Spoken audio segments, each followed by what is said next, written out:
저희 찬송 시작하도록 하겠습니다. 나의 사랑, 나의 생명, 나의 예수님.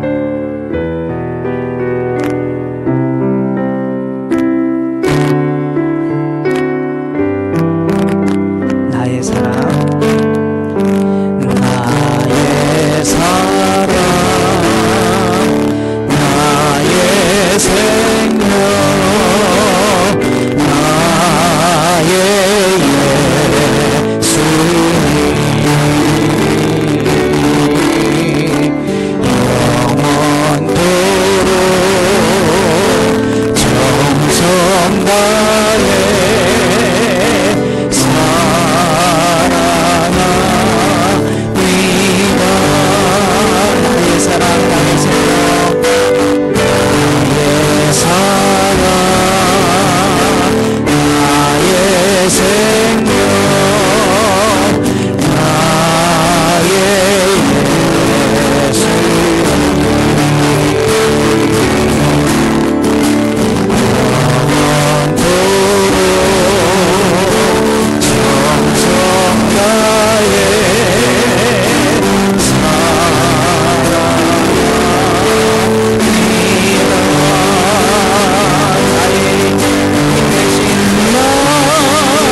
다시 불러보겠습니다.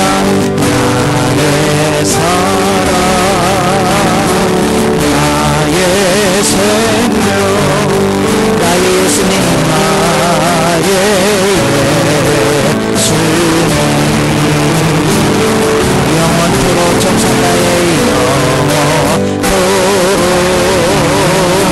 정성 나의 사랑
앞에 내가 매일 십자가 앞에 더 가까이 가오니 그새 주의 몸에 비로소 나를 정케 하소 주의 음성을 내가 들으니 주의 음성을 내가 들으니 사랑한다 말일세 믿는 마음으로 주께 가오니 나를 영접하소서 내가 매일 십자가 앞에 더 가까이 가오니 그새 주의 보배 비로소 나를 정케하 주여 넓으신 은혜 베푸사 주여 넓으신 은혜 베푸사 나를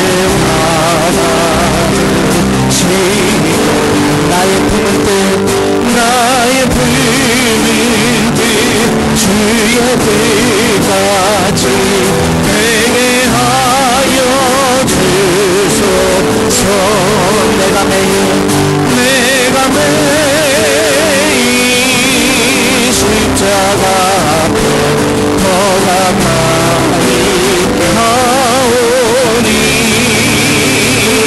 그새 주의 보배 비로소 나를 정케하 우리 2절 마지막으로 한번 해보겠습니다. 주여 넓으신 은혜 나를 받아주시고 나를 받아주시고 나의 품뜻 나의 뜻 주의 뜻같이 주의 뜻같이 되게 하여 주소서 내가 매일 십자가 앞에 더 가까이 가오니 그새 주의 보배 비로소 나를 정케하소서. 우리 다같이 일어나셔서 나 주님을 사랑합니다 찬양하시면서 예배 시작하겠습니다.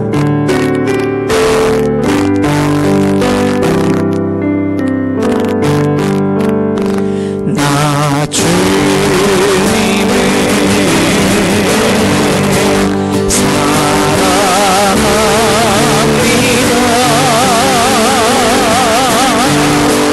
참 사랑해 주를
예배가 우리가 하나님께로 더 가까이 가는 예배가 될 수 있기를 간절히 소망합니다.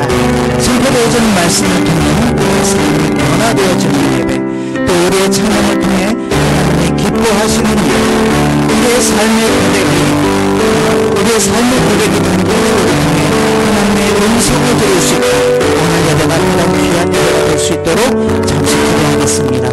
사랑과 은혜가 충만하신 하나님 아버지, 하나님의 은혜에 감사드립니다. 한 주간의 삶을 지켜주시고 이 시간 은 앞에 나와 예배드릴 수 있게 인도하여 주신 하나님, 오늘 드리는 이 예배가 정말 우리가 하나님 앞에 더 가까이 나아가는 그런 귀한 예배가 될 수 있기를 간절히 기도하고 소망합니다. 우리 안에 하나님의 말씀을 사모하는 영을 허락하여 주시고 우리 안에 하나님을 찬양하고자 하는 마음이 생기게 하시며 우리 안에 하나님의 말씀으로 인해 기쁨을 얻는 그런 귀한 마음들이 생겨서 이 시간 예배가 우리의 마음을 정결케 하고 우리의 신앙을 더욱더 성장시키는 귀하고 복된 시간이 되며 하나님의 이름을 더욱더 높여드리는 복된 시간이 되어줄 수 있도록 하나님 역사하여 주시옵소서.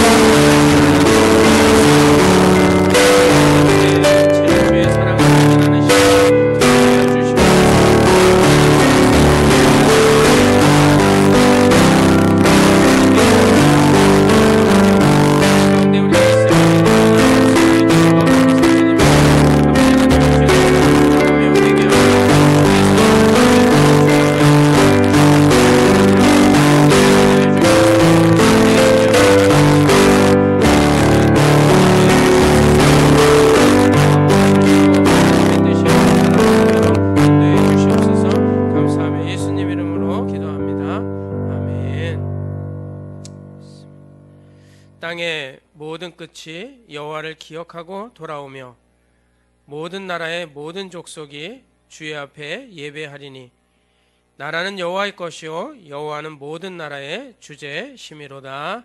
아멘. 사랑하여 주셔서 오늘도 예배의 자리에 있게 해주시고 감사합니다. 마음을 다해서 주를 찬양하여 주께 나아가는 귀하고 복된 시간이 되게 하여 주시고 하나님을 온전히 믿는 믿음을 가지고 나아가는 시간이 되게 하여 주시옵소서.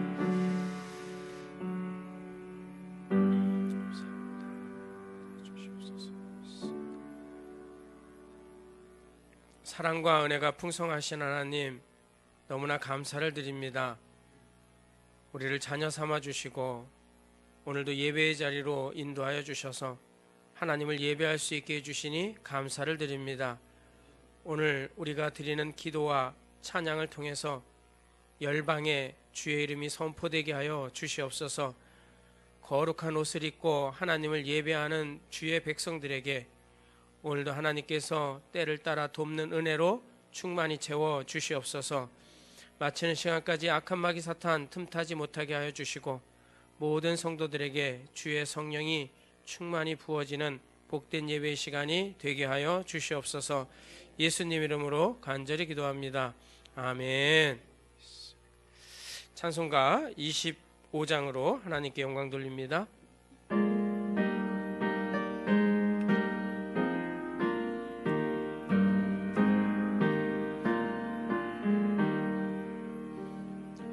멸류관 벗어서 주 앞에 드리세. 저 천사 기쁜 노래가 온 땅에 퍼지네. 내 혼악에 여서 주 찬송하여라.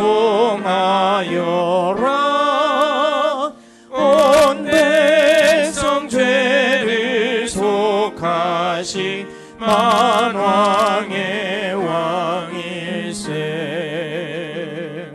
멸류관 벗어서 주 앞에 드리세. 그 몸과 몸의 상처가 영광 중 빛나네. 하늘의 천사도 그 영광 보고 하소서.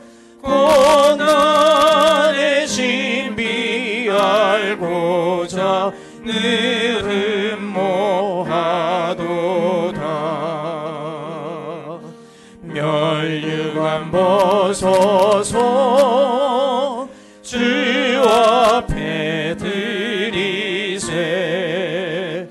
온 세상 전쟁을 지고 참 평화 오겠네. 주 보좌 앞에서 온 백성 엎드려 그 한량 없는 영광을 늘 찬송합니다.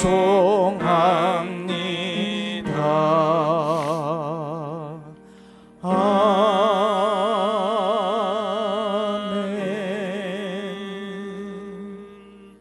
자리에 앉아주시기 바라고요. 교독문 12번을 우리 함께 교독하도록 하겠습니다.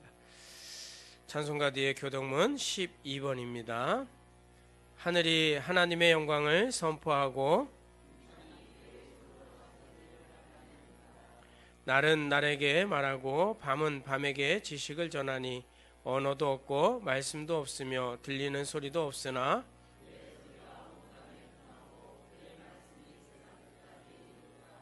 여호와의 율법은 완전하여 영혼을 소성시키며 여호와의 교훈은 정직하여 마음을 기쁘게 하고 여호와를 경외하는 도는 정결하여 영원까지 이루고 금 곧 많은 순금보다 더 사모할 것이며 꿀과 송이꿀보다 더 달도다. 아멘. 사도신경으로 우리의 신앙을 다 같이 고백하시고 김용일 안수 집사님 기도 인도해 주시겠습니다. 나는 전능하신 아버지 하나님 천지의 창조주를 믿습니다.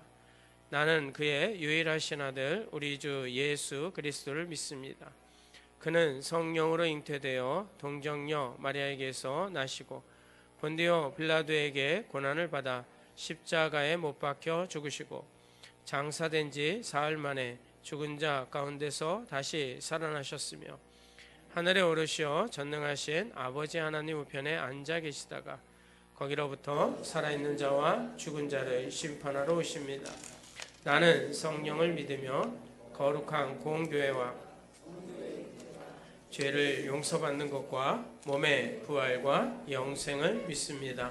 아멘. 사랑의 하나님 아버지, 주님의 사랑과 은혜를 감사드립니다. 하나님의 창조와 섭리 가운데 우리를 세우시고 주님의 가장 큰 사랑과 존귀를 받게 하시니 감사드립니다. 아멘. 사람들의 욕심과 이기주의로 인해 세상이 빠르고 변화하는 가운데 하나님의 변치 않는 진리와 사랑으로 우리를 십자가의 보혈로 구원하여 주신 사랑을 묵상하며 주께 영광을 돌려드립니다. 아멘. 겨우내 얼었던 땅이 녹고 새 생명의 싹이 트는 것처럼 우리의 심령도 주님의 은혜로 새롭게 하여 주시옵소서. 아멘. 지난 한 주간 지었던 우리들의 죄를 이 시간 내려놓습니다. 세상의 욕심과 염려로 인해 주님의 뜻을 따르지 못했던 모습들 주님 용서하여 주옵소서. 아멘. 모든 상황 가운데 주님이 주인 되게 하시고 주여. 주께 영광 돌리며 살게 하시고 주님과 늘 동행하는 삶 살게 하옵소서. 아멘. 사순절 가운데 있습니다. 주님의 고난을 묵상하며 우리의 죄 사하시기를 기뻐하신 예수 그리스도의 순종하심이 미련한 우리의 영혼을 돌이키게 하는 은혜를 베풀어 주시니 감사합니다. 아멘. 내가 곧 길이요 진리요 생명이라 말씀하신 주님을 따르며 행할 수 있는 믿음을 베풀어 주시고 매일의 삶에서 말씀에 순종함으로 하나님을 알아가는 복을 누리기를 소망합니다. 아멘. 존귀하신 하나님 아버지, 이 나라를 불쌍히 여겨 주옵소서. 아멘.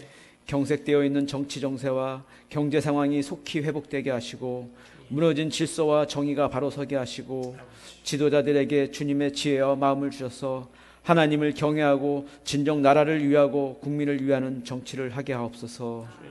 전국의 산불로 인하여 많은 사상자와 재산적인 피해를 입었습니다.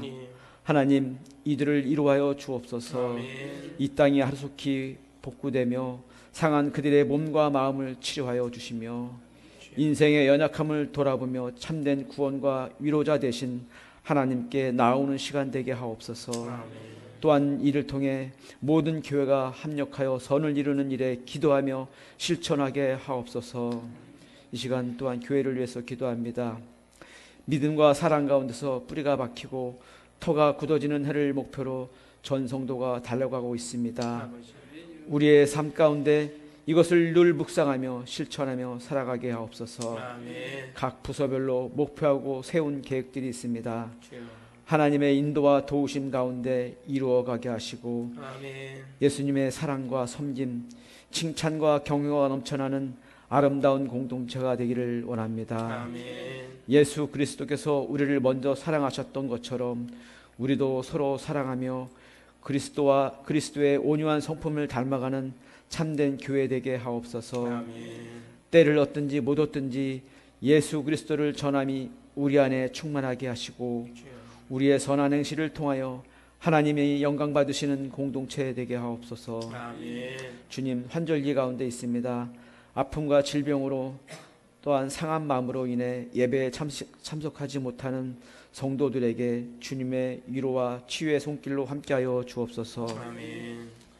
오늘도 주의 말씀을 들고 단위에 서신 담임 목사님, 성령의 능력으로 붙드시고 생명의 말씀을 통하여 우리의 영혼이 힘을 얻게 하시고 아멘. 예수 그리스도를 바라봄으로 참 평안을 누리게 하여 주시옵소서. 아멘. 말씀이 선포될 때 하나님의 음성을 듣고 말씀대로 살 때 주께서 도우시는 손길을 경험하는 놀라운 역사가 일어나게 하여 주시옵소서. 아멘. 찬양으로 영광드리는 남전도위에 함께하여 주시사 늘 찬양과 감사 전도로 전진하게 하옵소서. 아멘. 우리의 길과 진리 되시며 생명 되신 예수 그리스도의 이름으로 기도드립니다. 아멘. 언제나 좋은 주시고 기뻐하게 하여 주시고 오늘도 주의 성령 주시고 하게 주시옵소서.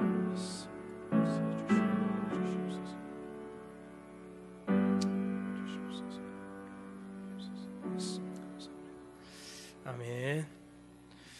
하나님 말씀 우리 같이 보겠습니다. 사무엘상 13장 8절부터 15절까지 같이 보도록 하겠습니다. 사무엘상 13장 8절부터 15절 구약성경 426페이지에 있습니다.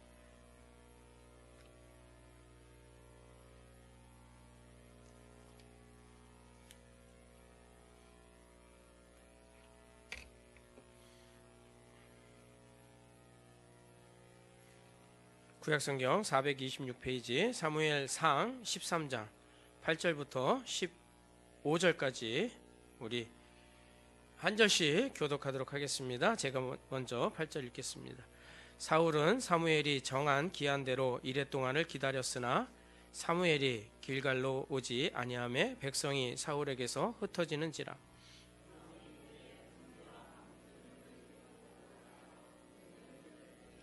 번제 드리기를 마치자 사무엘이 온지라. 사울이 나가 맞으며 문안하매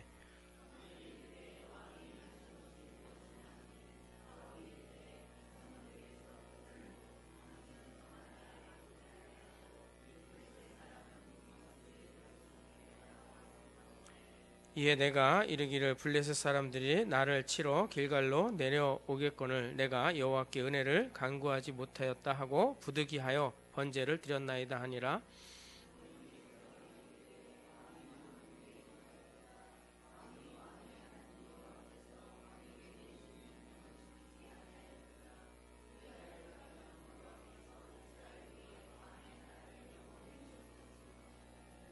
지금은 왕의 나라가 길지 못할 것이라. 여호와께서 왕에게 명령하신 바를 왕이 지키지 아니하였으므로 여호와께서 그의 마음에 맞는 사람을 구하여 여호와께서 그를 그의 백성의 지도자로 삼으셨느니라 하고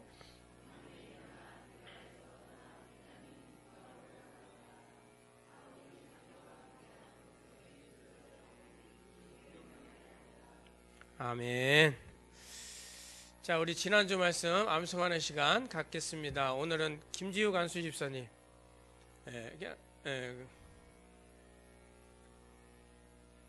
이사야 42장 8절이죠. 나는 여호와이니 이는 내 이름이라. 나는 내 영광을 다른 자에게, 내 찬송을 우상에게 돌리지 아니하리라. 주지 아니하리라. 이사야 42장 8절 말씀. 아멘. 예. 예, 우리 찬송 인도하시는데 딱 알맞는 성경 구절이기도 하네요. 자, 우리 화면 지우고 한번 암송해 보도록 하겠습니다. 시작. 나는 여호와니 이는 내 이름이라. 나는 나의 영광을 다른 자에게 내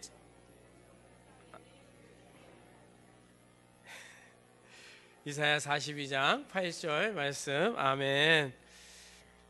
예, 한 번만 더 해봅시다. 제가 헷갈렸어요. 시작. 나는 여호와이니 이는 내 이름이라. 나는 내 영광을 다른 자에게, 내 찬송을 우상에게 주지 아니하리라. 이사야 42장 8절 말씀. 아멘. 예, 하나님이 의지를 가지시고 하나님만 영광 받으시겠다라는 내용의 말씀입니다. 자, 야고보서 5장 11절 금주의 말씀 같이 한번 읽어보겠습니다. 시작. 보라, 인내하는 자를 우리가 복되다 하나니 너희가 욥의 인내를 들었고 주께서 주신 결말을 보았거니와 주는 가장 자비하시고 긍휼히 여기시는 이시니라. 아멘. 야고보서 5장 11절 말씀인데요, 이 말씀 오늘 설교 잘 들으시고 한 주 동안 묵상하면서 여러분 평생에 하나님의 긍휼하심과 주의 자비가 나타나는 삶을 사시기 바랍니다. 자, 오늘 특별 찬양은요, 남전도에 나오셔가지고 찬양해 주겠습니다. 남전도의 회원분들은 전부 다 나와주시면 좋겠습니다.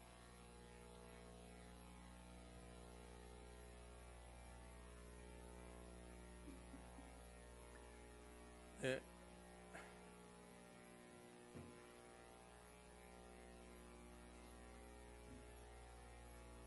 김진호 집사님은 지난주 했으니까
아멘. 우리 하나님께 영광의 박수 같이 올려드리겠습니다. 예, 우리 남전도회 회원님들 삶의 어떤 순간에도 주만 따르는 삶이 되시기를 축원합니다. 예, 세상이 믿음을 지키기 힘든 시대 가운데 살고 있는데 오늘 이 찬양이 크게 힘이 되기도 합니다. 우리 모든 성도님들 주만 따르며 주께서 주신 은혜 가운데 거하시기를 축복합니다. 자, 인사하겠습니다. 여러분 주님 안에 사랑합니다. 예, 감사합니다. 우리 옆뒤 앞에 좌우에 있는 분들 얼굴 보면서 진심을 담아서 인사하겠습니다. 주님 안에서 사랑합니다. 사랑합니다. 사랑합니다. 예, 진심을 담으셔야 됩니다. 자, 반갑습니다. 오늘 제목은요, 인내하며 말씀 붙잡고 승리합시다 라는 제목으로 같이 은혜를 나눠보도록 하겠습니다. 오늘 본문 우리가 굉장히 많이 익숙한, 들었던, 읽었던 본문이죠. 과연 박주환 목사는 이 본문을 가지고 어떻게 설교할 것인가 기대가 되시나요? 이 제사는 목사의 특권인데 감히 성도들이 이렇게 설교할 것인지 아니면 다르게 설교할 것인지 한번 기대하시면서 들으시면 좋겠습니다. 자, 이제 사사시대가 끝나고 왕정시대가 시작이 되었죠. 여러분 잘 알고 계시듯이 왕정시대의 최초의 이스라엘 왕은 누구예요? 예, 잘 알고 계시죠? 사울왕입니다. 사울이 왕이 되고 오늘 본문은요, 첫 번째 전투입니다. 첫 번째 전투. 왕이 되고 나서 사울이, 물론 그 전에 한 번의 전투가 있긴 있었는데 그건 뭐 진짜 왕이라고 하긴 그렇고, 이제 왕이 되고 나서, 진짜 왕이 되고 나서 2년 후에 첫 번째 전투를 하게 되죠. 어느 나라를 상대로 전투하냐면 블레셋을 상대로 전투를 하게 됩니다. 자, 블레셋이라는 나라, 이스라엘 가까이에 있으면서 굉장히 강력한 나라입니다. 5개 족속이 뭉쳐가지고 한 개의 나라를 세운, 지금 가자 지구는 굉장히 작고 힘없는 나라 같아 보이는데 당시에 블레셋은 굉장히 강력한 나라였고 이스라엘을 능가하는 나라였습니다. 하나님께서는 삼손을 통해서 이 블레셋을 치료하셨으나 삼손이 이스라엘의 사사로서의 역할을 한 것이 아니라 개인 감정을 푸는 사사로서 일을 하다가, 물론 많은 블레셋 사람들을 죽이기는 했지만 그도 죽게 됩니다. 그 후에 사무엘이 이스라엘의 지도자가 되어서 블레셋과 싸워가지고 대승을 거두기는 하지만 여전히 블레셋은 굉장히 강력한 힘을 가진 나라로 존재하고 있었습니다.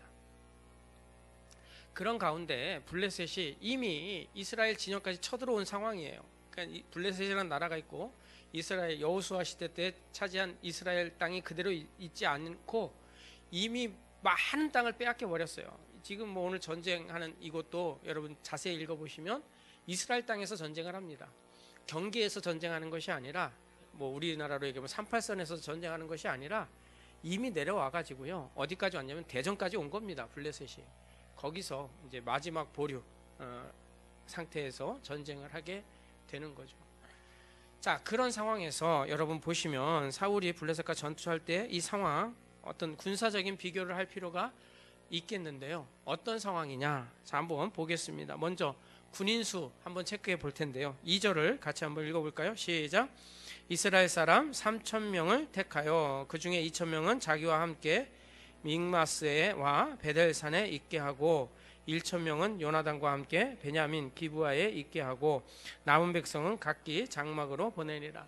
자, 몇 명이 모였어요? 전쟁하려고. 합쳐서 3,000명입니다. 2,000명은 사울왕이, 또 1,000명은 사울왕의 아들 요나단이 이끄는 군대 숫자입니다. 3,000명.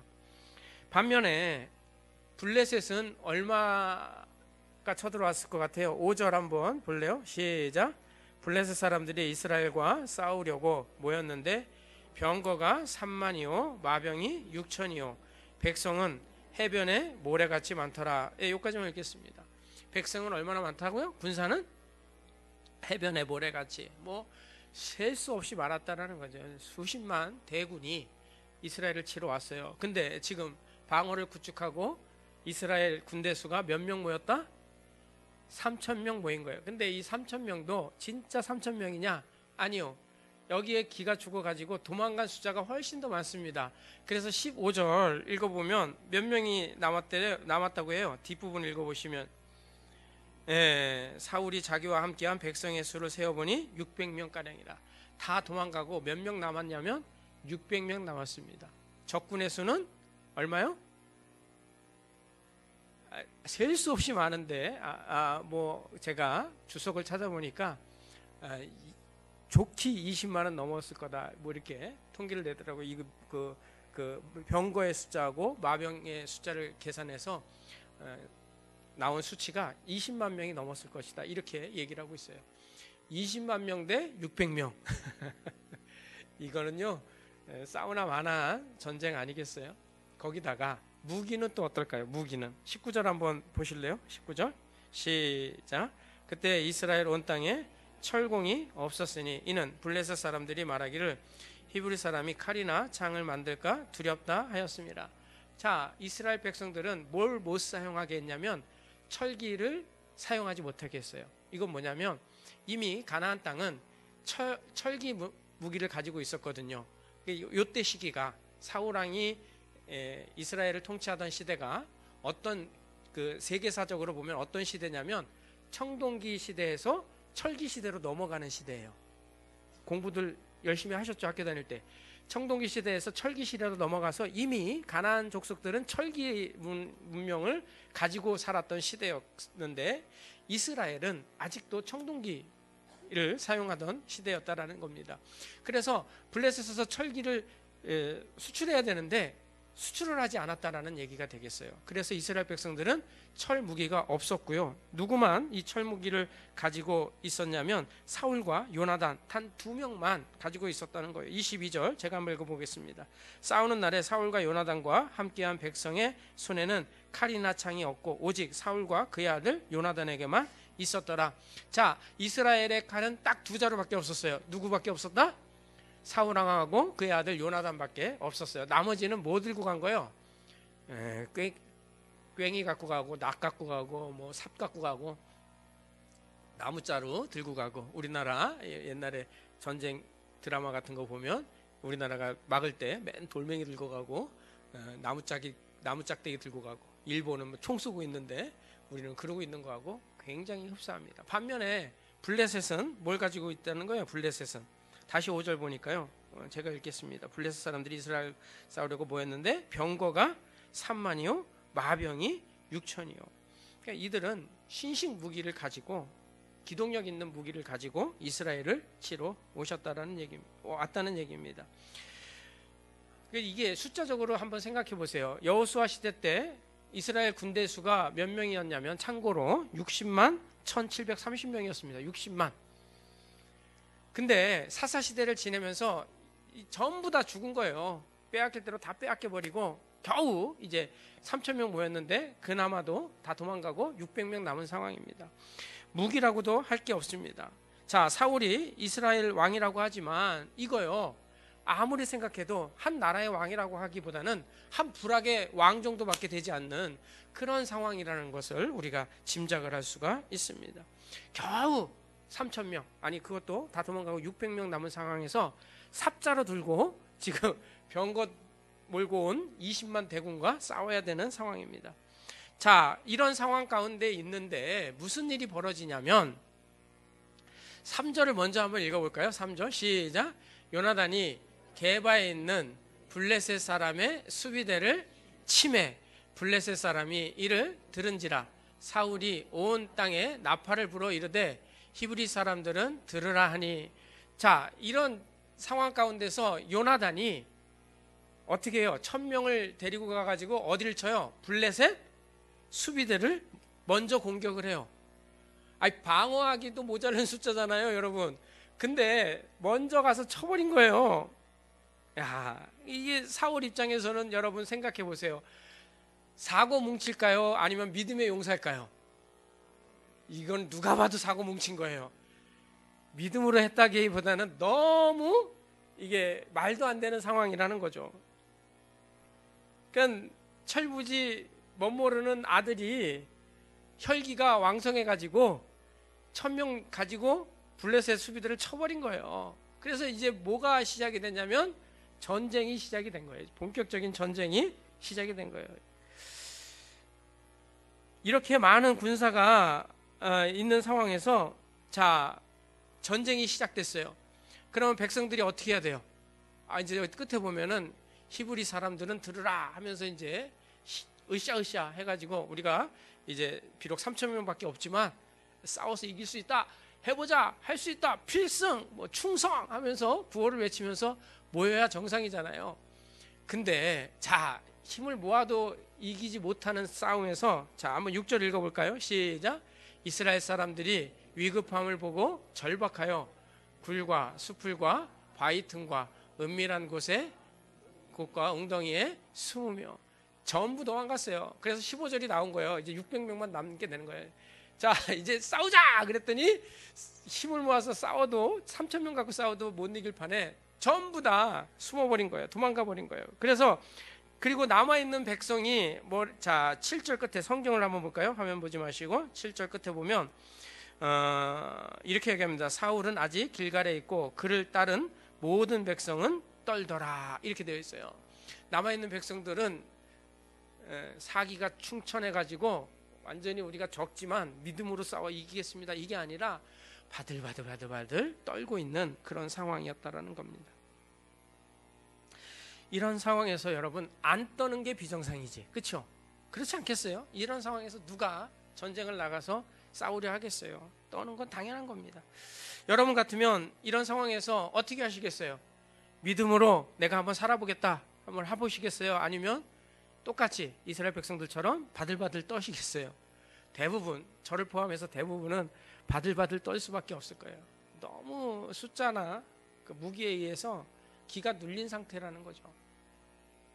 오늘 우리 인생에 도저히 내 힘으로 어떻게 할 수 없는 절박한 상황 가운데 있을 때 성경은 무엇라고 말씀하시는지 우리가 같이 한번 생각해 보면서 우리 인생에 하나님의 도우심이 어떻게 나타나는지를 본문을 통해서 확인해 보도록 하겠습니다.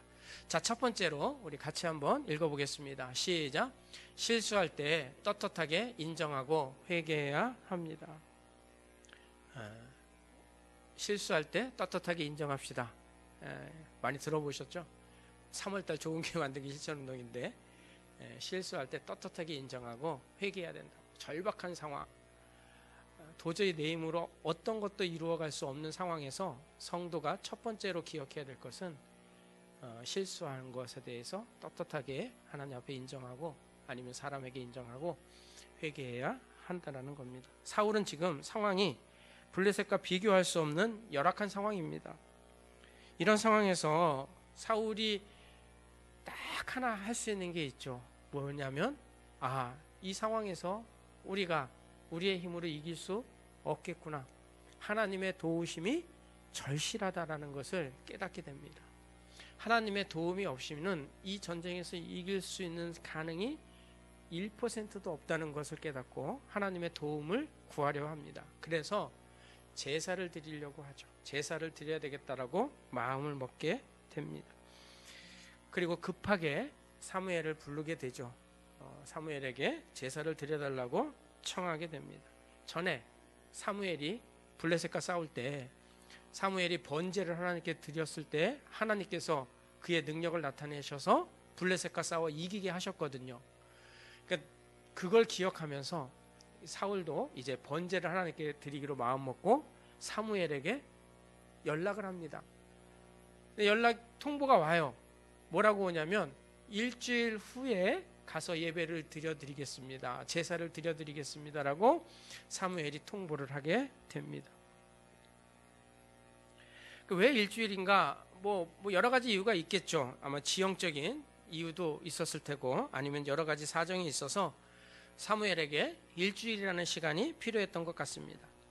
여러분, 사울의 입장을 한번 생각해 보세요. 이게요, 얼마나 초조하고 긴 시간이었을까요? 한번 생각해 보세요. 지금 수비대를 쳤어요. 전쟁이 시작됐어요. 언제 쳐들어올지 몰라요. 근데 일주일을 기다려야 돼요. 여러분 초조하겠어요? 안 초조하겠어요? 그 일주일이요 100년 같을 거예요. 엄청 초조한 가운데서 기다리고 있습니다. 거기다가 병사들은 시간이 지나면 지날수록 사기가 떨어져 가지고 자꾸 도망가요.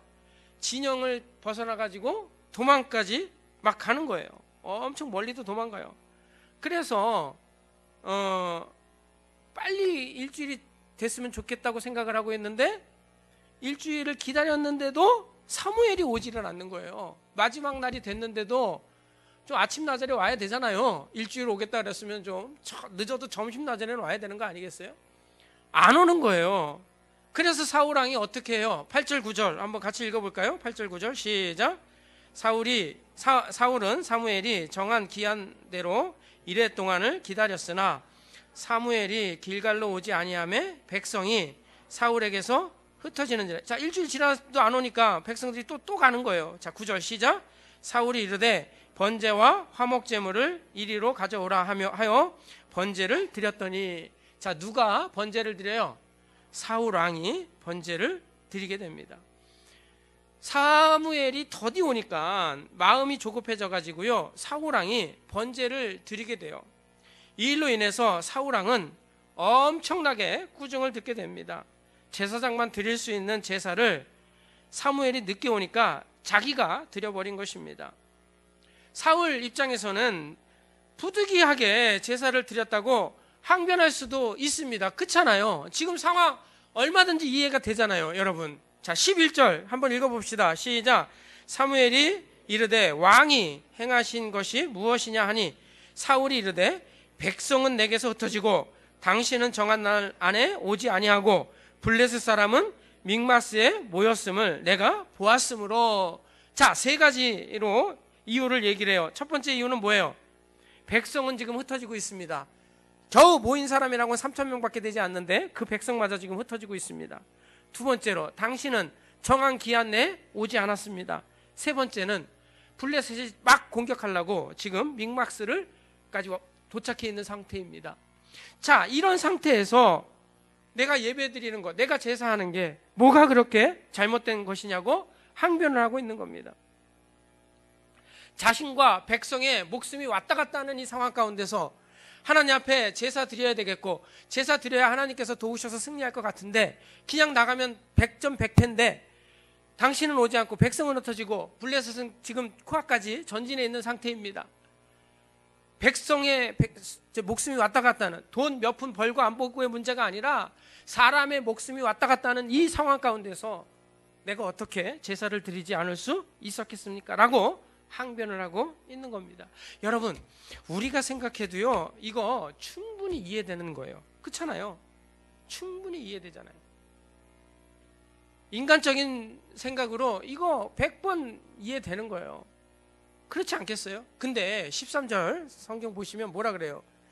사무엘이 사울에게 이르되 왕이 망령되이 행하였도다. 이렇게 얘기해요. 왕이 망령되이 행하였도다.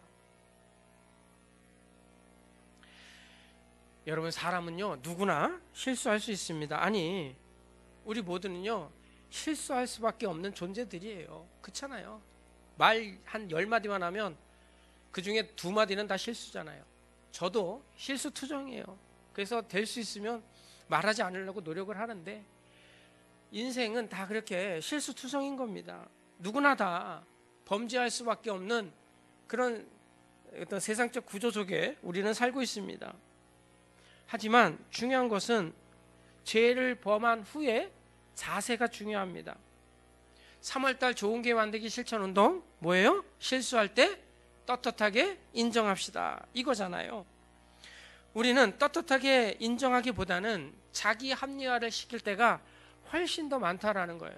사울왕처럼 이거 충분히 이해되고 납득되는 상황이거든요. 그럴 수 있다라고 생각이 되어지는 상황입니다.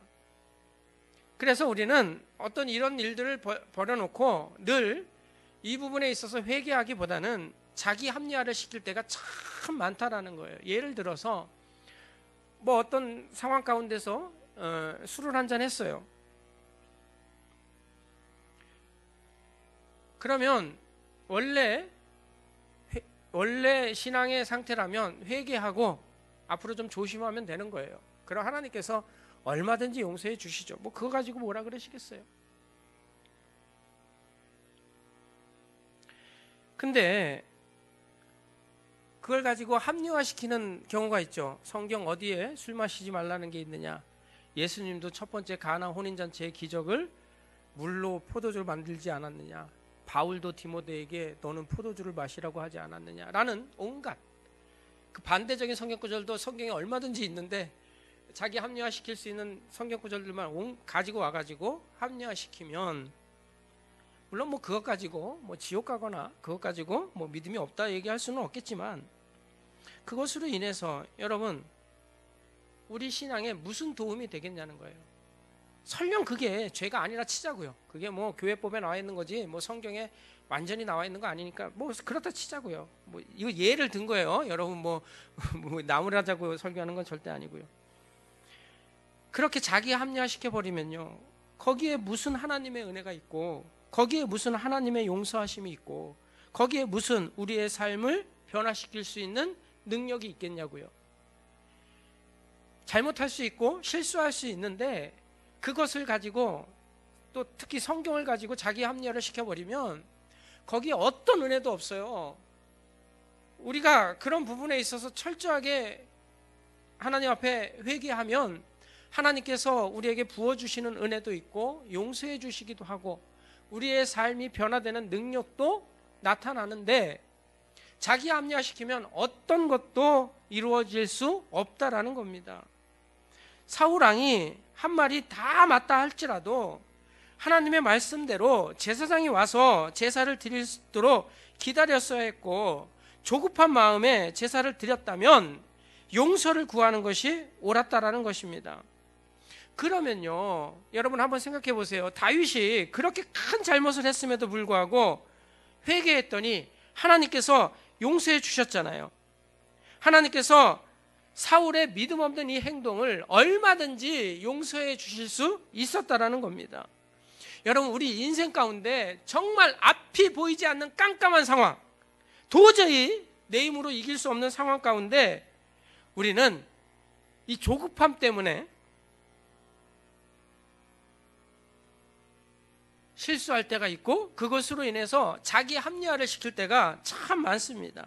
근데 그러면 안 된다라는 거죠. 먼저 하나님께 회개하는 성도가 되셔야 합니다.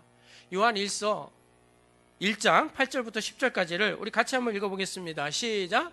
만일 우리가 죄가 없다고 말하면 스스로 속이고 또 진리가 우리 속에 있지 아니할 것이요. 자, 나는 죄 없어요. 나는 의로워요.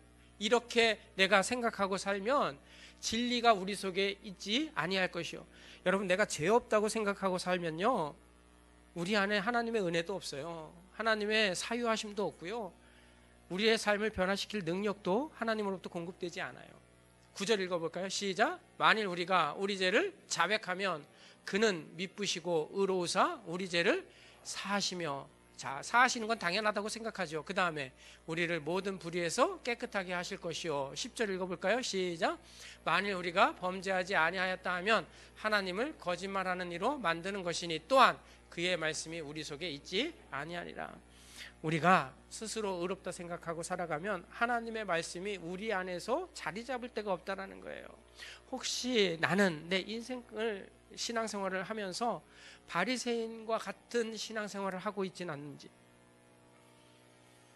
스스로 의롭다 생각하고 자기 의로 구원받는 것처럼 신앙생활을 하고 있지 않은지는 신앙생활을 하고 있지 않은지 살펴보셔야 합니다. 요 단락에서 제가 꼭 알맞는 성경 구절을 하나 찾아냈어요. 얼마나 감격했는지 몰라요.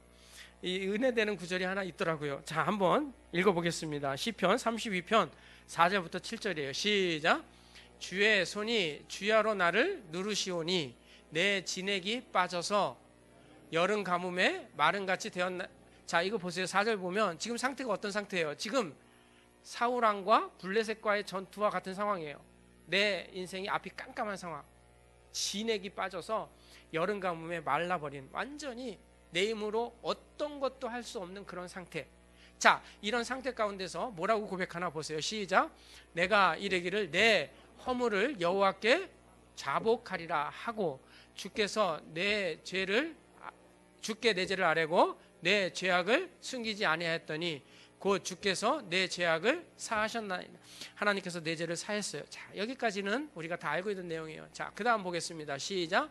이로 말미암아 모든 경건한 자는 주를 만날 기회를 얻어서, 자, 내가 자복했더니 하나님께서 내 죄를 사해 주셔서 주를 만날 기회를 얻어요. 그리고 주께 기도할지라. 자, 시작. 진실로 홍수가 범람할지라도 그에게 미치지 못하리라.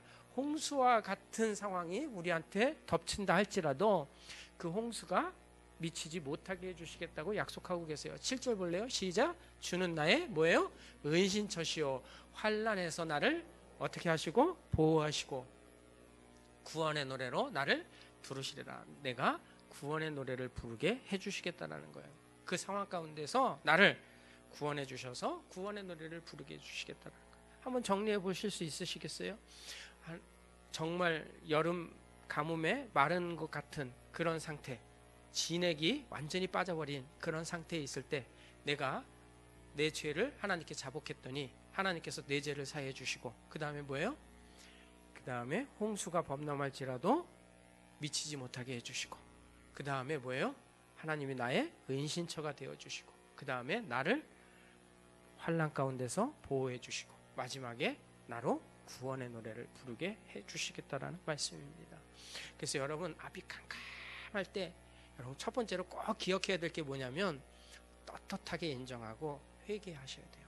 거기에 하나님의 은혜가, 거기서부터 하나님의 구원이 시작이 된다라는 겁니다. 자, 두 번째로 같이 한번 읽어보겠습니다. 시작. 하나님의 일하심이 더디더라도 인내하면서 믿음으로 살아야 합니다.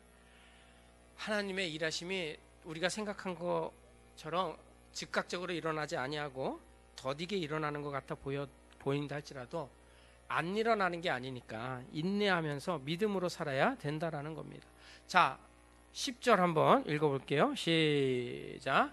번제 드리기를 마치자 사무엘이 온지라 사울이 나가 맞으며 무난하매. 자, 사무엘이 언제 와요, 여러분?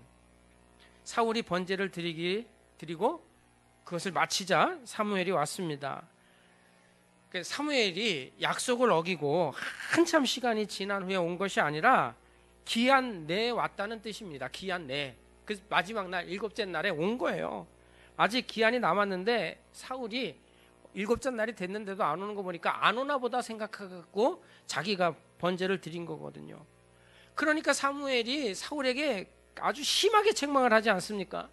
만약에 사무엘이 늦게 와가지고 제사를 사울왕에 드린 것이라면 사무엘도 할 말이 없는 거잖아요. 근데 사무엘은 일곱째 날 되는 날에 온 거예요. 아침 점심까지 안 와가지고 사울이 제사를 드렸지 점심 지나서 온 거예요. 쉽게 얘기하자면, 이해를 돕자면.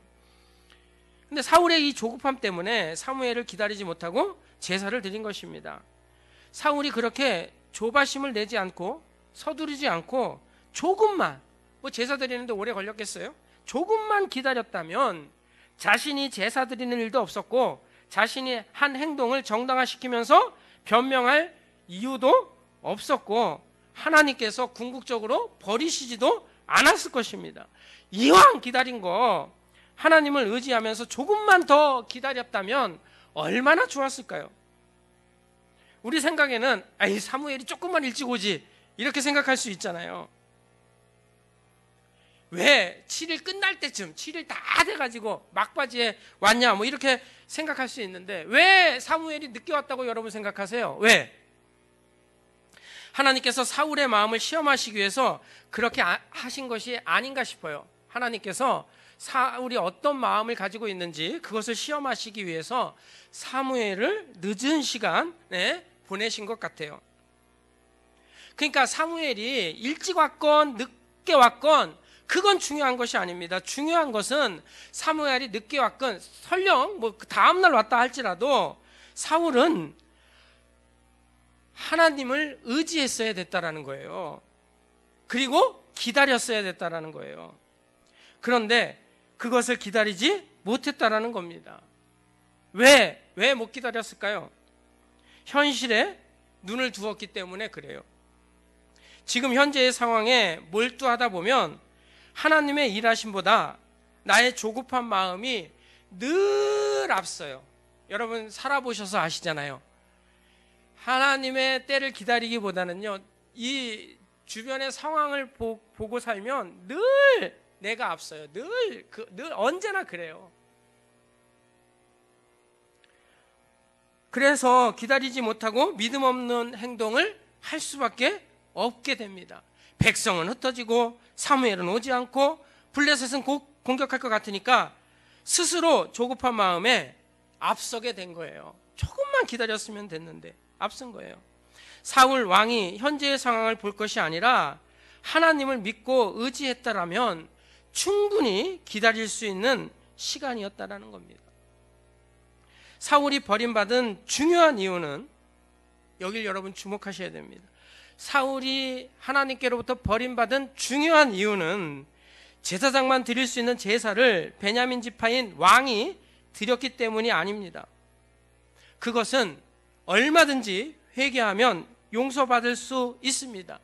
하나님께서 버릴 만큼 큰 죄는 아니에요. 아니 뭐 레위 지파 아니더라도 제사 드리는 게 뭐 그렇게 큰 잘못이겠어요. 다윗은 제사장만 먹을 수 있는 진설병도 먹었잖아요. 그것 가지고 하나님께서 뭐라고 하셨나요? 그건 그렇게 중요한 것이 아닙니다. 얼마든지 그럴 수 있다고 봐요. 제사 그거 가지고 사울왕이 뭐라 그러지도 않아요. 아니 죄송해요. 사무엘이 뭐라 그러지도 않아요. 그 변명 늘어놓고 내가 제사 드린 타당한 이유를 늘어놓으니까 왕이 망령되이 행했다라고 책망을 하지만 거기에 대해서 연거푸 얘기한 건 성경에 없어요. 사울을 하나님께서 버린 결정적인 이유는 하나님이 통치하시는 신정국가의 왕인 사울이 하나님은 안중에도 없고 보이는 현실 속에 매몰되어서 믿음 없이 행동했기 때문이라는 겁니다. 현실에 너무 치우친 나머지 하나님을 믿고 신뢰하는 마음이 전혀 없었다는 것입니다. 여러분, 우리 인생에 앞이 캄캄한 상황이 놓였을 때 우리는 그 상황에 매몰되면 안 됩니다. 상황이 안 좋으면 현실은 크게 느껴지고요. 내가 믿고 있는 하나님은 작고 희미하게 보이게 되어 있습니다. 어려운 순간이 우리에게 딱 닥치면요, 그게 너무 크게 보여요. 평소에 믿음 있을 때는 별거 아닌 것 같은 것들이 그 어려운 순간에 딱 놓이게 되면 너무 크게 보이고 하나님은 너무 작게 보여요. 희미하게 보여요. 심지어는 하나님은 온데간데 없어지고 조급한 마음만 앞서게 돼요. 여러분, 태양이 지구의 몇 배인지 혹시 아시나요? 지름으로 계산했을 때 태양의 지구가 110배랍니다.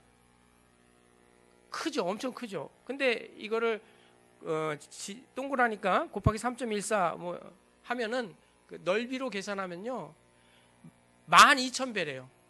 그 지구하고 태양하고 크기가 12,000배. 그러니까 그리고 그 통 안에, 태양 안에 지구를 넣으면 뭐 수십만 지구가 들어갈 수 있을 정도로 그렇게 태양이 크대요. 근데 여러분, 갖고 올라올 걸 그랬네.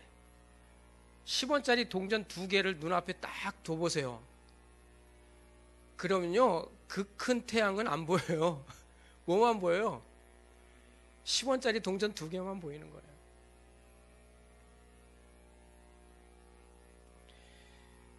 사실은 하나님이 훨씬 크고 하나님이 훨씬 위대하고 하나님의 능력이 훨씬 많은데 우리는 우리 앞에 놓여져 있는 건 사실 10원짜리 2개 정도밖에 되지 않는데 그 10원짜리 2개가 내 눈앞에 탁 놓여지는 순간 태양은 보이지 않습니다. 거기에 매몰되면 하나님은 보이지 않는 거예요. 우리는 보이는 현실에 매몰되어 하나님이 보이지 않으면 안 됩니다. 하나님을 믿고 신뢰하면서 하나님께서 일하실 때를 기다리는 그런 성도들이 되셔야 합니다. 열왕기하 6장 15절부터 17절을 우리 같이 한번 읽어볼까요? 시작. 하나님의 사람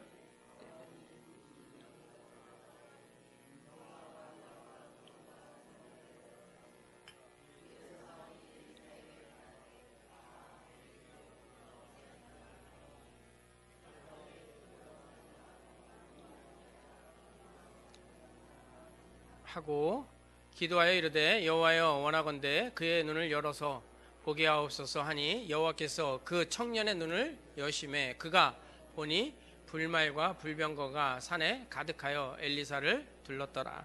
아멘. 엘리사가 이스라엘의 선지자로 있을 때 아람의 군대가 사마리아 성을 에워쌉니다.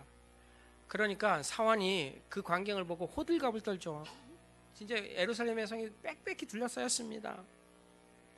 현실을 보니까 암담한 거예요. 이거 도저히 빠져나갈 구멍도 없고 이제 죽게 생긴 거예요. 그때 엘리야가 여러분 뭐라고 해요? 한번 15절, 16절인가요? 16절 한번 다시 한번 보여주시겠어요? 대답해야 돼. 두려워하지 말라. 자, 여기 우리와 함께한 자가 그들과 함께한 자보다 뭐다? 많다. 그러니까 현실을 보면 주변이 꽉 둘러싸여져 있는 그런 암담한 상황이잖아요. 근데 믿음의 눈을 들어서 하나님을 보면요, 그들의 숫자보다 우리의 숫자가 더 많은 걸 보게 해주신다라는 거예요. 지금 사울은 이걸 보지 못한 거예요. 적군이 20만 명이 쳐들었다고 치자고요. 우리는 지금 다 도망가갖고 600만 남은 상황이야. 그러면 이 현실을 볼 것이 아니라 믿음의 눈을 떠서 하나님을 봐야 되는 거죠. 그때 하나님을 봤다면, 그가 사울왕이 하나님을 봤다면 제사 드리고 안 드리고의 문제가 아니에요. 사무엘이 오고 안 오고의 문제가 아니에요. 늦게 오든 상관없는 거예요. 하나님께서 이 상황 가운데서 우리에게 함께 하시고 하나님이 함께 하시는 이상 우리의 숫자가 더 많다라는 것을 인정만 하면 되는 상황이었다라는 겁니다. 근데 현실을 보니까 하나님이 보이지 않는 겁니다. 우리는 보이는 현실보다 보이지 않는 하나님을 믿고 신뢰하는 성도가 되셔야 됩니다. 꼭 기억하십시오. 암담한 상황 가운데 있을 때 그보다 크신 하나님을 보시기를 축원합니다. 요거는요, 성경 우리가 그냥 읽고 끝낼 문제가 아니기 때문에 로마서 8장을 한번 펴보시겠어요? 필 수 있으신 분들은 한번 펴보시면 좋겠어요. 로마서 8장. 너무 유명한 말씀이잖아요. 우리가 넉넉히 우리에게 승리 주신다는 약속을 하신 그 말씀이요. 우리를 그 사랑에서 끊을 자가 없고 우리에게 승리 주신다라는 말씀을 기록되어 있는 로마서 8장을 보시면 25절을 한번 같이 한번 읽어보겠습니다. 25절 로마서 8장 25절 시작. 만일 우리가 보지 못하는 것을 바라면 참음으로 기다릴지니라. 아멘. 여러분, 우리가 보지 못하는 하나님을 바라보고 신앙생활하면, 아니면 보이지 않는 하나님의 능력을 바라보고 살아가는 사람들은요, 어떻게 살래요? 참음으로 기다릴지니라.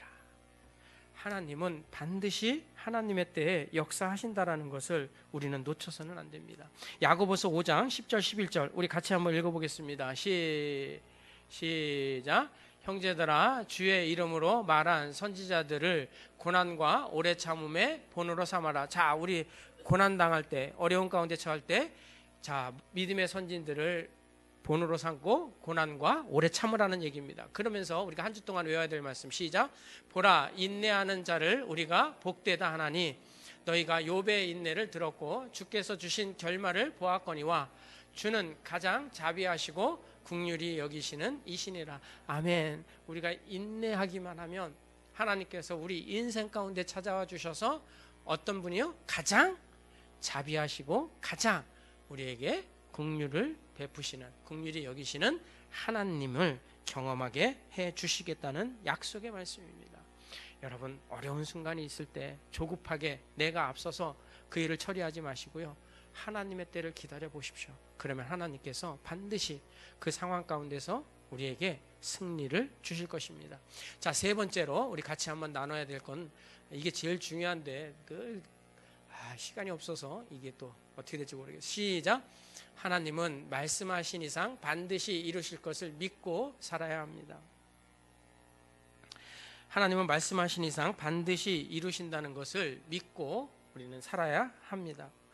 우리 앞에 도저히 감당할 수 없는 깜깜한 일을 만나거든 성도는 언제나 하나님께서 약속하신 말씀을 붙잡고 살아야 합니다. 하나님께서 사울왕을 버리신 이유가 무엇이라고 오늘 성경에 기록하고 있습니까? 13절 14절 같이 한번 읽어볼까요? 시작. 사무엘이 사울에게 이르되 왕이 망령되게 행하였다. 자, 이거는 제사를 자기가 드린 거예요. 그 다음에 버리신 이유가 나옵니다. 시작. 왕의 하나님 여호와께서 왕에게 내리신 명령을 지키지 아니하였도다. 그리하였더라면 여호와께서 이스라엘 위에 왕의 나라를 영원히 세우셨을 것이거늘 지금은 왕의 나라가 길지 못할 것이라. 여호와께서 왕에게 명령하신 바를 왕이 지키지 아니하였으므로 여호와께서 그의 마음에 맞는 사람을 구하여 여호와께서 그를 그의 백성의 지도자로 삼으셨느니라 하고, 자, 여호와에게 맞는 하나님의 명령을 지키는 자, 이제 우리는 알고 있죠. 다윗을 얘기하는 겁니다. 자, 근데 하나님께서 사울왕을 버리신 이유가 13절 14절에 연거푸 나옵니다. 뭐예요? 왕의 하나님 여호와께서 왕에게 내리신 뭐를 지키지 아니하였다? 명령을 지키지 아니하였다. 이렇게 얘기하고 있습니다. 그러니까 오늘 본문에서는 사울왕이 제사장만 드릴 수 있는 제사를 드렸기 때문에 하나님께서 버리신 게 아니라 하나님께서 왕에게 명령한 그 명령을 왕이 지키지 않았기 때문에 하나님께서 왕을 버리신 겁니다 라고 얘기를 하고 있습니다. 그것을 두 번이나 반복해서 얘기하면서 그래서 하나님께서 왕의 나라가 길지 못할 것을 얘기하고 있습니다. 그러면 도대체 하나님께서 사울왕에게 뭐라고 명령을 하셨을까요? 도대체 하나님께서 사울왕에게 뭐라고 명령한 그 명령을 지키지 않았을까? 제가 이거 설교 준비하면서요, 앞에 부분을 한 1시간 읽었어요. 도대체 뭘 하나님께서 사울왕한테 명령했을까? 뭐 이게 뭐 누가 뭐 설교한 적도 없고 이 부분에 있어서 도대체 하나님이 이 본문을 통해서 저에게 주신 은혜는 왕이 명령을 지키지 않아서 버렸다는 내용인데 아무리 읽어봐도 제사를 드렸기 때문에 버린 건 아닌 것 같고 도대체 무슨 명령을 했을까 해가지고 제가 1시간 정도 앞에 부분을 눈이 빠지게 읽었어요. 근데 찾았어요. 하나님이 은혜 주셔서 찾았어요. 사무엘상 9장 15절 16절 시작. 사울이 오기 전날에 여호와께서 사무엘에게 알게 하여 이르시되 내일 이맘때에 내가 베냐민 땅에서 한 사람을 내게로 보내리니 너는 그에게 기름을 부어 내 백성 이스라엘의 지도자로 삼으라. 자, 지도자 삼으라 그러면서 여기서 명령해요. 시작. 그가 내 백성을 블레셋 사람들의 손에서 구원하리라. 내 백성의 부르짖음이 내게 상달되었으므로 내가 그들을 돌보았노라 하셨더니, 하나님께서 사울을 왕으로 세우시면서 그 세우신 목적을 분명히 얘기해요. 뭐예요? 자, 16절 뒷부분, 다시 뒷부분으로. 네. 그가 내 백성을 블레셋 사람들의 손에서 구원하리라. 하나님께서 사울을 왕으로 세우신 가장 큰 이유는 블레셋 사람들의 손에서 구원하기 위해서 왕으로 세우셨다라는 얘기입니다. 이 하나님의 명령을 받은 사무엘은 어떻게 해요?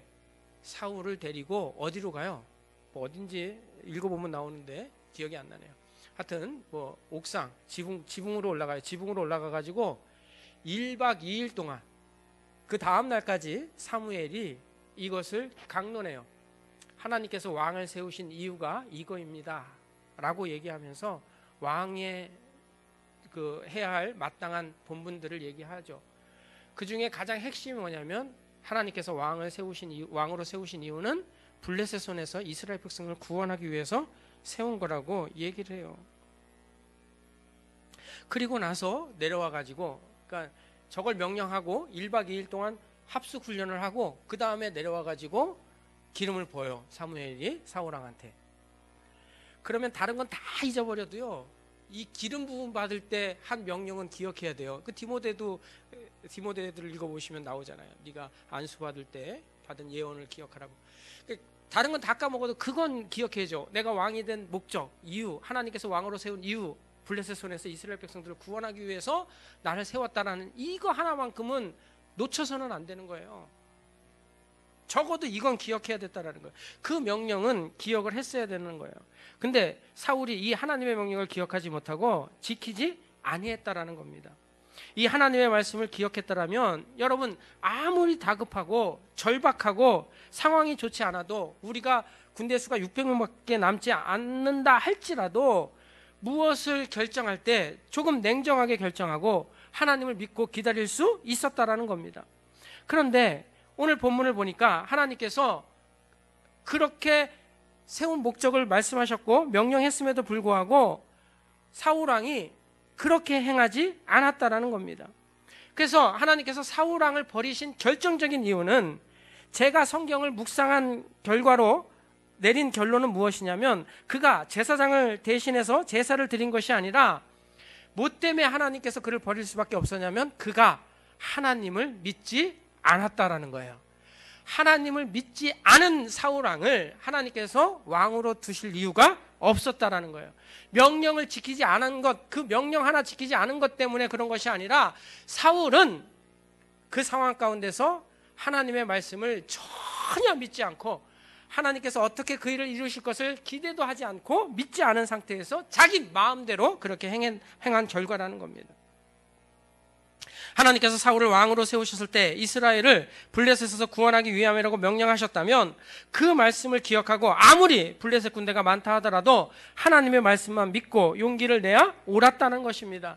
다윗이 골리앗하고 싸울 때 한번 생각해 보세요. 그 상황 가운데서 다윗은 나는 만군의 여호와의 이름으로 너에게 간다 하면서 돌멩이 5개 가지고 가잖아요. 하나님께서 약속하신 이상, 하나님께서 말씀하신 이상 반드시 하나님께서 승리를 주실 것을 믿고 나갔어야 됐다라는 거예요. 여러분 성경 이제 앞으로 쭉 읽어보실 텐데 사울왕이 블레셋하고 계속 싸워요. 누가 이겨요? 블레셋이 이길까요? 사울이 이길까요? 다! 너무 크게 얘기했나요? 다 사울왕이 이겨요. 마지막 사울왕이 하나님의 심판받아서 죽을 때 그때만 블레셋이 이긴다고요. 사무엘상 맨 마지막 31장을 읽으시면 그때 가서야 블레셋이 한 번 이겨요. 그 다음에 다윗이 왕이 되면서 또 계속 블레셋이 져요. 하나님은 그 약속을 붙잡고 살아가는 자들에게 그 숫자에 많고 적음, 무기가 강하고 약하고의 문제가 아니라 하나님께서 말씀하신 이상 반드시 그것을 이루실 것을 믿고 가기만 하면 이기는 싸움이었다고요. 근데 그걸 못 믿고 자기가 제사를 드려버렸으니 하나님의 명령을 어겼다라고 얘기한 겁니다. 그것을 증명한 단적인 증거가 여러분 14장, 사무엘상 14장을 읽어보시면 나와요. 14장에 요나단이요 블레셋을 치러 가요. 몇 명 데리고 가냐면 칼 들고 가는 사람 딱 한 사람, 쫄병 1명 데리고 가요. 요나단의 칼을 들고 있는 쫄병 1명, 2명이 블레셋을 치러 가요. 그때 요나단이 유명한 말을 하죠. 14장 6절 한번 읽어볼까요? 시작. 요나단이 자기의 무기를 든 소년에게 이르되 우리가 이 할례받지 않는 자들에게로 여호와께서 우리를 위하여 일하실까 하노라.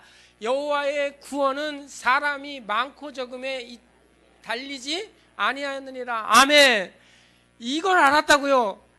아니 아들도 알고 있는 이 하나님의 명령 앞에 사울왕은 몰랐다라는 거예요.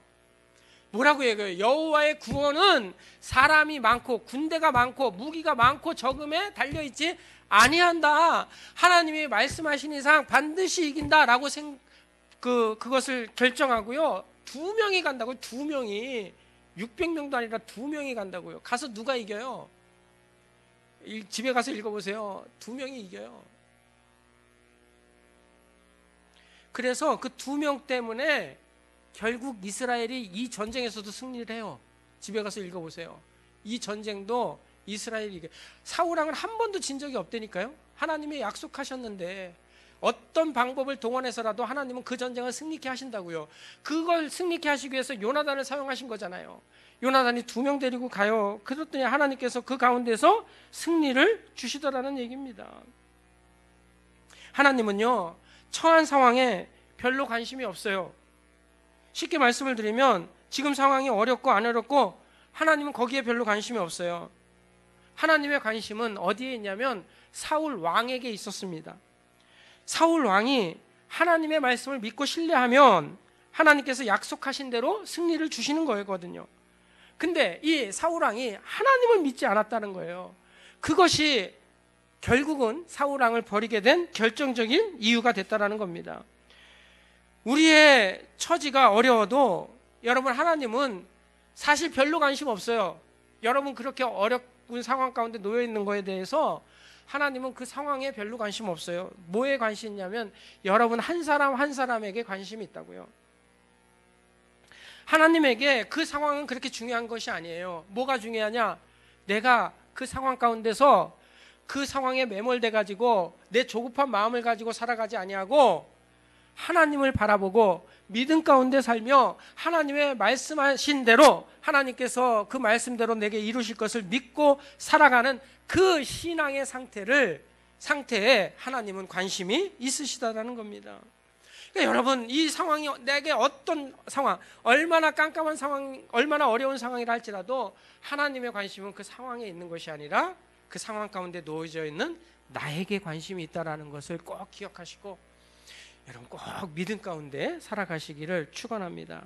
해변에 모래와 같은 많은 군사도 사실 하나님에게 문제가 아니었습니다. 철무기를 가지고 있는 블레셋의 무기, 사실 그것도 문제가 아니었습니다.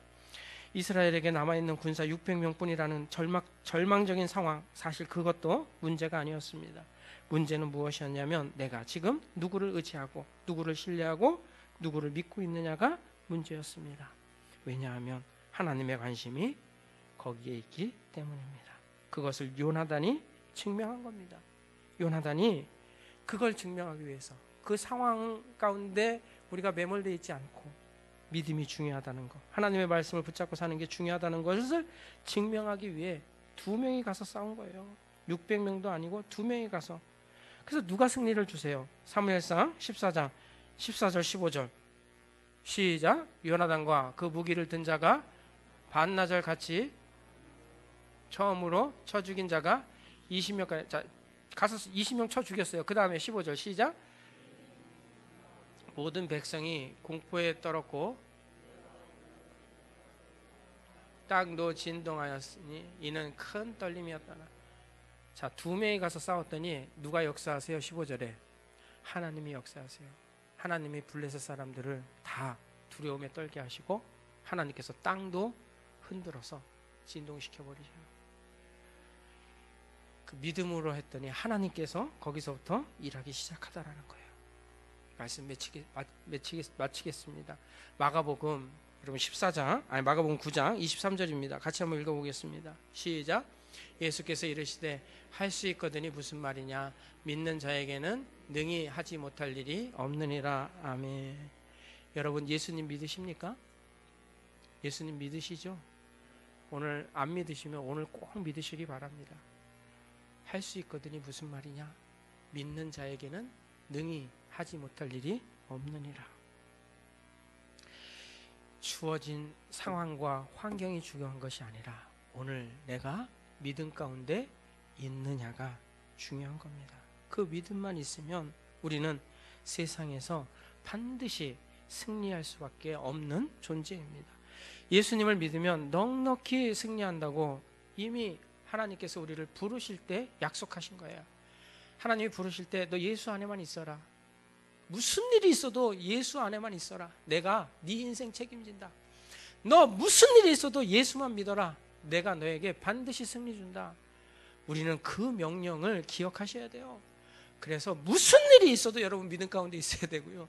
무슨 일이 있어도 말씀 붙잡고 가야 되는 거예요. 요한일서 5장 4절 한번 읽어봅시다. 시작. 무릇 하나님께로부터 난 자마다 세상을 이기느니라. 세상을 이기는 승리는 이것이니 우리의 뭐다? 믿음이니라. 아멘.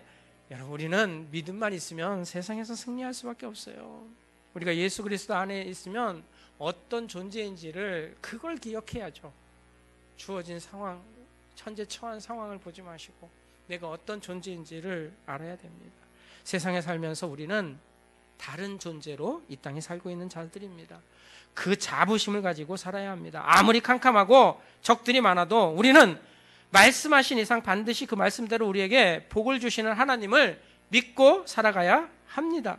그래서 세상에 살면서 세상과 다른 태도를 가지고 우리는 살아가는 거예요. 세상 사람들은 그 상황 가운데서 매몰돼서 살지만 우리는 그 상황 너머에서 우리를 지키시고 보호하시고 복주시고 우리 안에서 역사하시는 하나님을 믿고 살아가는 그런 존재라는 거예요.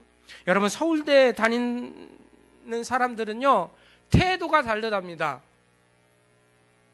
그래서 서울대 다니는 사람들은 자기가 서울대 다닌다고 말 안 한대요.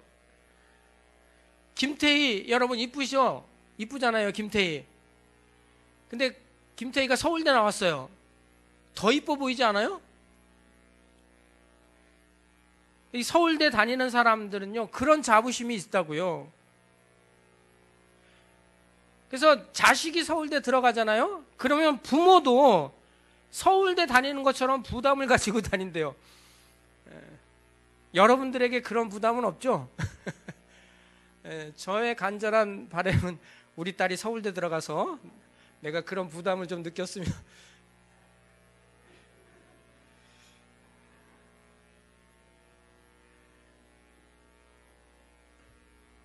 근데 여러분, 나는 예수님 믿습니다.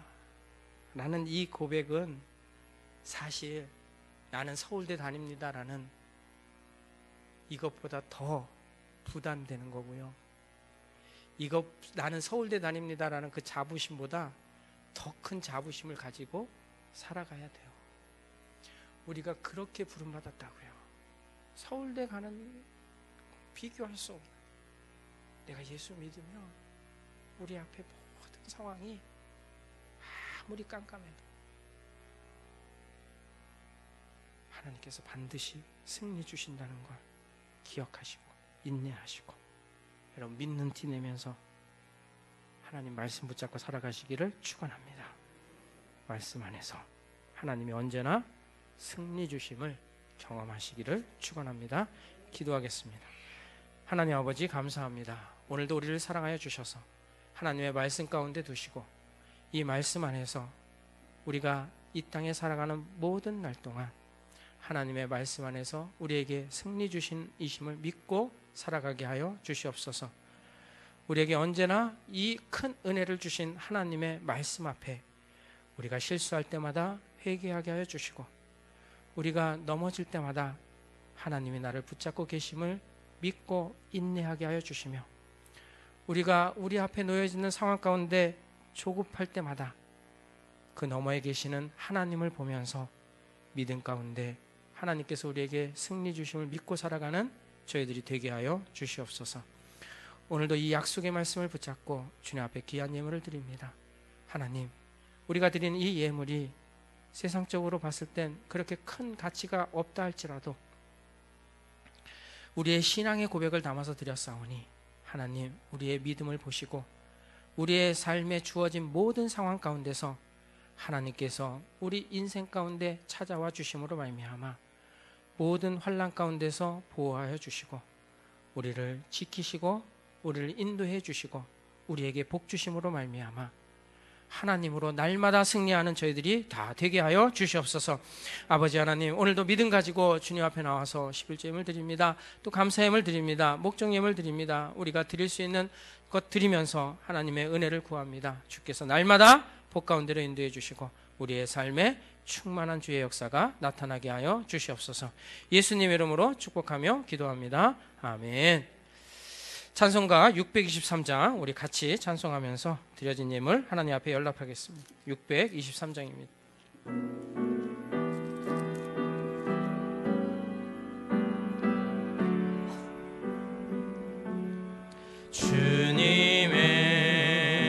주님의 시간에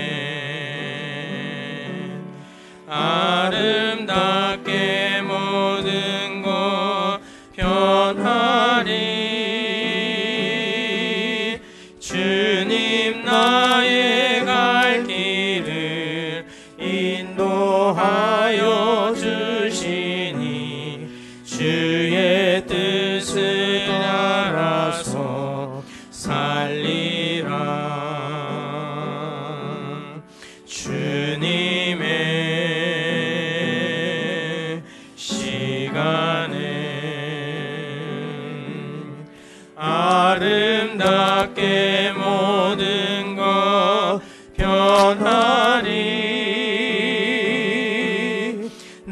나의 정성 다하여 주를 찬송하오니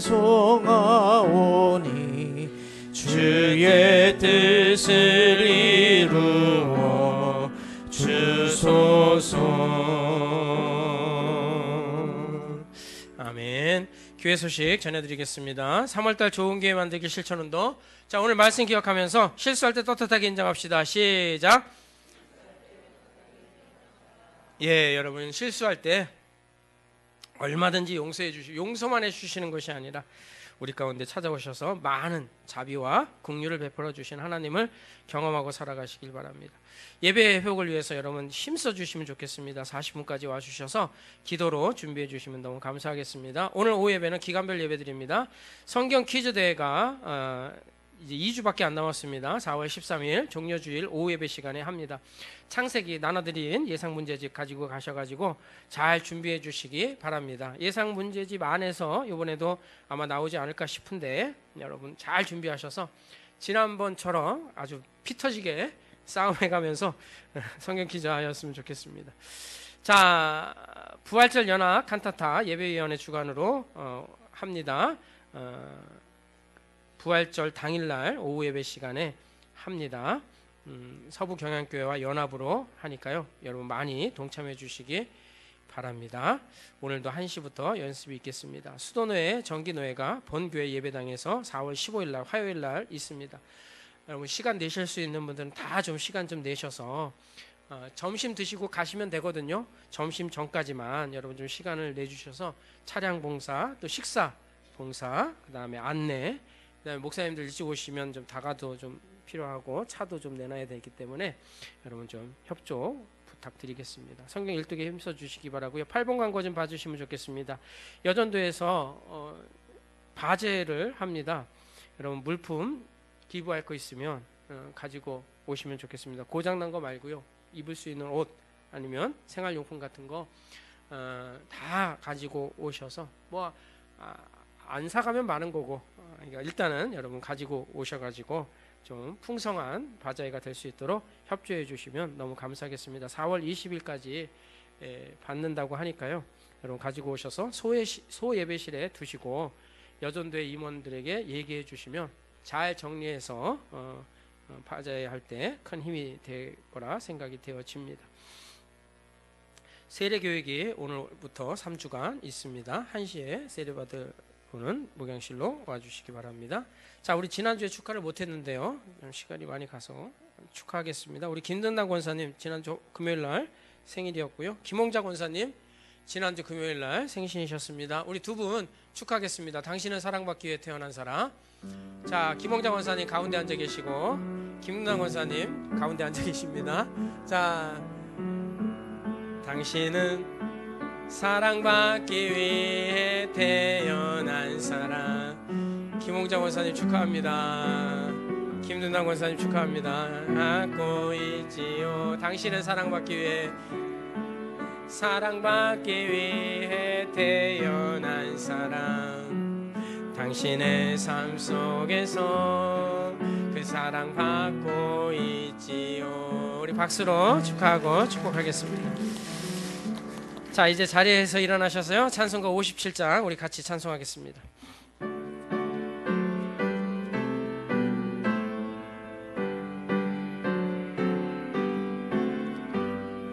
오늘 주신 말씀에 새 힘 얻어서 세상으로 나가서 살아갈 때에 나 혼자 힘으로 늘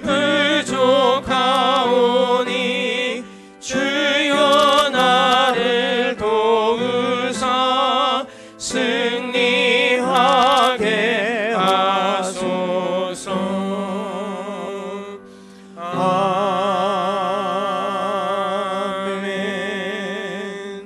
이제는 우리 주 예수 그리스도의 은혜와 하나님 아버지의 극진하신 사랑하심과 성령님의 교통하심이 어려운 상황 가운데 있다 할지라도 그 상황 가운데 매몰되어 나의 조급함으로 하나님 없는 삶이 아니라 그 상황 가운데서도 우리를 지켜보시고 우리와 함께 하시며 우리 안에서 그 능력을 나타내시는 하나님을 의지하고 온전히 믿는 믿음을 가지고 세상에 나가 승리하기를 다짐하는 온 성도 머리 위에 그리고 저들의 가정과 일터 위에 이제로부터 영원토록 함께 계실지어다. 아멘. 믿습니다. 감사합니다. 역사해 주시고 아버지 하나님, 우리가 예수를 믿는 이 믿음이 얼마나 가치 있고 얼마나 복된 것인가를 알게 하여 주시고 우리가 믿는 이 믿음이 세상에서 얼마나 우리에게 승리를 주시는지를 알게 하여 주시옵소서. 믿습니다. 감사합니다. 역사해 주시고 인도해 주시옵소서.